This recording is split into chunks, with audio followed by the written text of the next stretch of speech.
आई तिच्या बाळाला, छोटं बाळ आहे त्याला मार्केटमध्ये घेऊन येते, हात पकडून घेऊन येते. छोटं बाळ आहे ऑब्व्हियसली, आई हात पकडूनच आणणार बरोबर.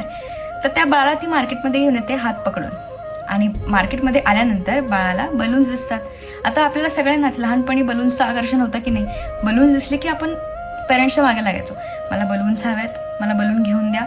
तसंच त्या बाळाला जेव्हा ती त्या मार्केटमध्ये घेऊन येते तेव्हा त्या बाळाला ते बलून्स दिसतात.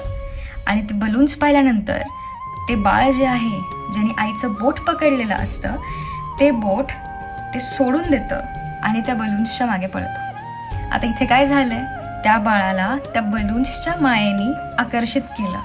बलून्स काय, मायाच आहे ना. बाळ ते बलून्स बघून त्या मायामध्ये अडकून आईचा हात सोडून पळून गेलो. सिमिलरली जेव्हा आपण या पृथ्वीवर आलो तेव्हा आपण राधाराणीचा, कृष्णाचा हात पकडून इथे आलो होतो. आणि जसं आपण इथे आलो, आपण या मटेरियल वर्ल्डची जी माया आहे त्याच्यात आकर्षित झालो आणि आपण त्यांचा हात सोडून दिला. राधाराणीचा कानाचा धरलेला हात सोडून दिला. आता ती आई आहे, तुम्ही कुठेही पळा, ती तुमच्या मागे मागेच येणार आहे.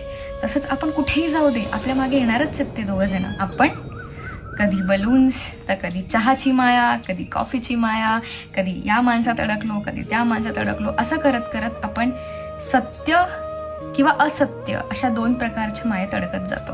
कधी केलाय का विचार?